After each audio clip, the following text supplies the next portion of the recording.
Assalamualaikum warahmatullahi wabarakatuh. Nama saya Dalia Zahratul Jannah dan saya Rizka Nisa Mukaromah. Kami akan mempresentasikan hasil diskusi kami tentang perencanaan sistem informasi pada pasar swalayan.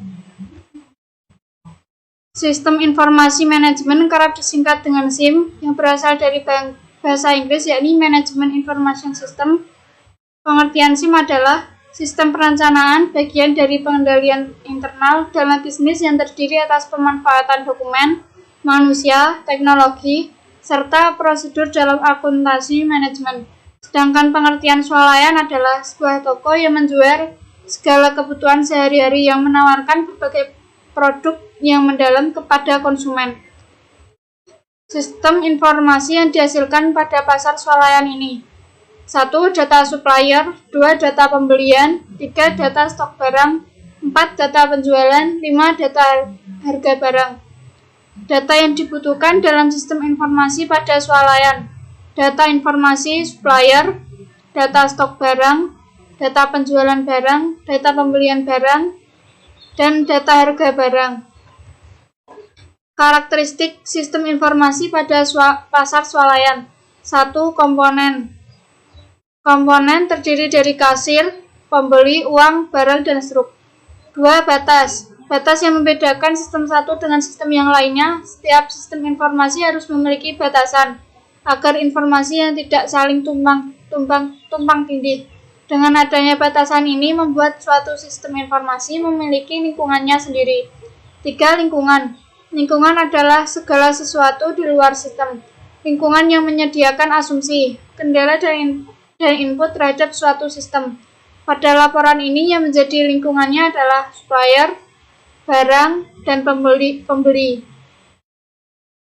4. Processing.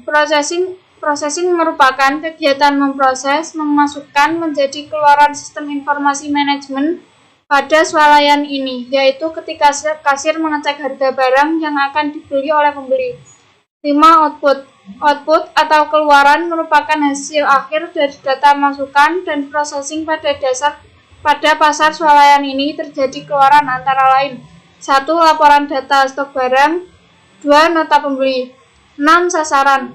Sasaran adalah target spesifik dan dapat ditindaklanjuti yang perlu dicapai dalam kerangka waktu yang lebih kecil. 7. Tujuan.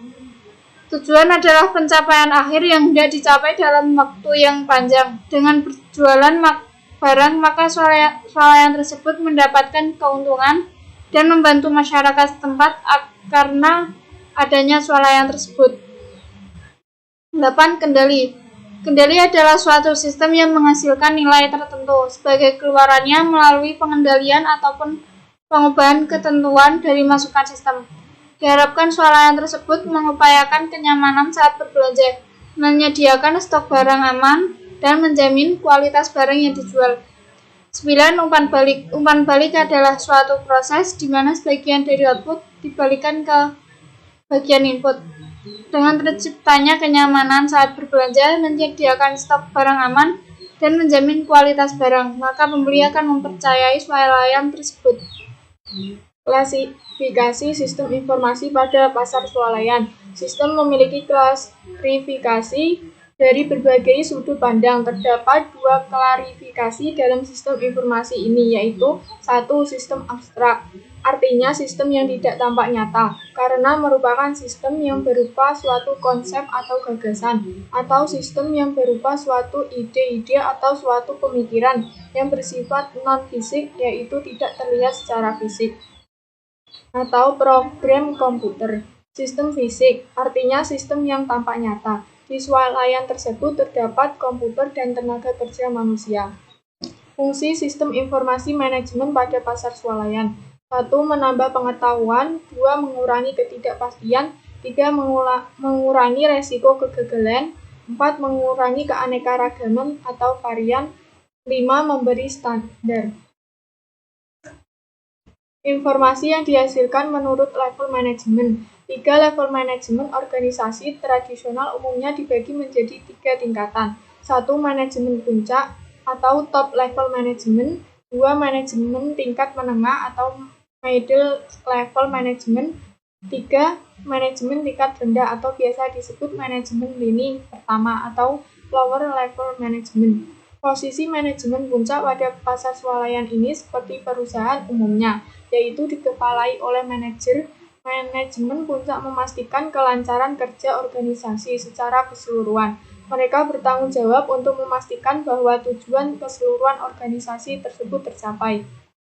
2. Manajemen menengah atau middle level management menjadi penghubung antara manajemen puncak dengan manajemen lini pertama. Manajer menengah tugasnya membawahi dan mengarahkan kegiatan-kegiatan di swalayan ini. Yang menjadi middle level management ialah seorang supervisor.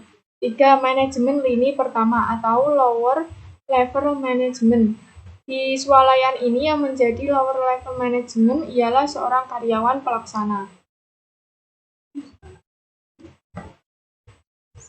Sekian presentasi dari kami. Mohon maaf apabila ada kesalahan. Allahumma fiqh lahmi thorik. Wassalamualaikum warahmatullahi wabarakatuh.